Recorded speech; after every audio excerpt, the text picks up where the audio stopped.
Assalamualaikum everyone. I'm sure most of you must have heard the name Habib Nurmagomedov, the undefeated, undisputed former UFC champion of the lightweight division, who is also well known to be a devout Muslim. One of the most prominent acts of his devoutness is the fact that he always down with frustration every time his name was mentioned as the winner in every match of his.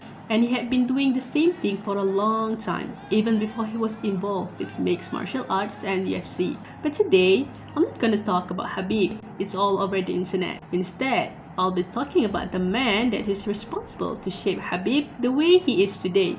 This man is none other than Abdulmanap Nurmagomedov, the father and the coach of Habib Nurmagomedov. This is what I want to share with you guys, a modern example of a man who lived the way of Islam until his final breath.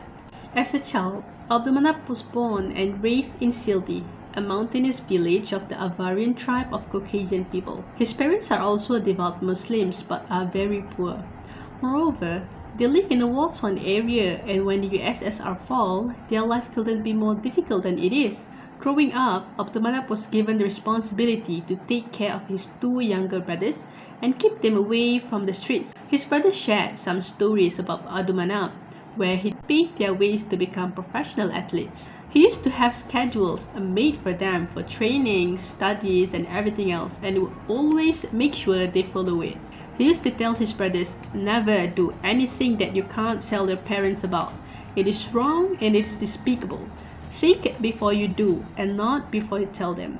Abdulmanap had always told every detail of what he did and his brothers to his parents, including all their misbehaviors.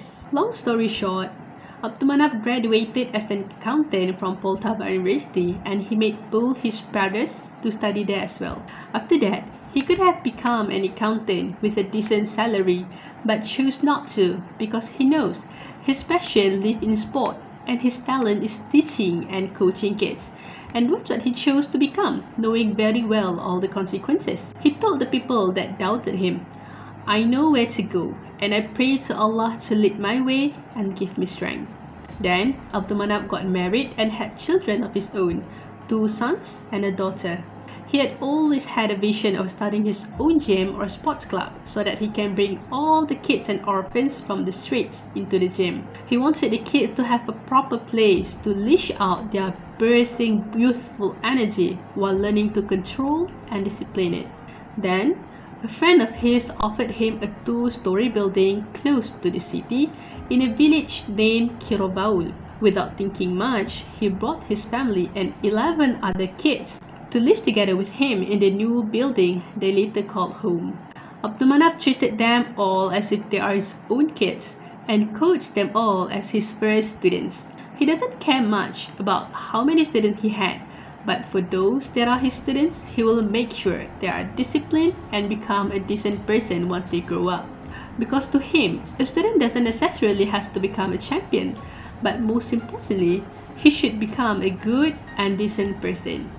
In all of his years of coaching and starting up the club Eagles MMA, he never had bought anything large using his money except to invest for the sport and his community. Not even a house for his family. It was only 3 years before his death that he managed to buy an apartment for him and his wife. Being away from his parents, he never forgot to visit them, and every time he did, he never missed to order shashlik from local restaurant for his father because his father loved it. He made sure the food arrived before he did to make his father happy, knowing that he is coming. When his father got sick, he made sure the younger brother took care of him, and after his father died, he arrived while the body is still warm and took care of the funeral. Abdulmanap is a man that knows no rest and always had a project to work on. Among his last project is the Lenin Komsomol Park that he bought from local district for beautification. He managed to plant 180 trees by himself and had benches installed in the park. Unfortunately, he did not live to see the installed benches when he got infected with COVID-19. It was said that the shoot of one of the trees that he planted in the park bloomed and wilted according to his condition in the hospital. After he died, the tree died as well.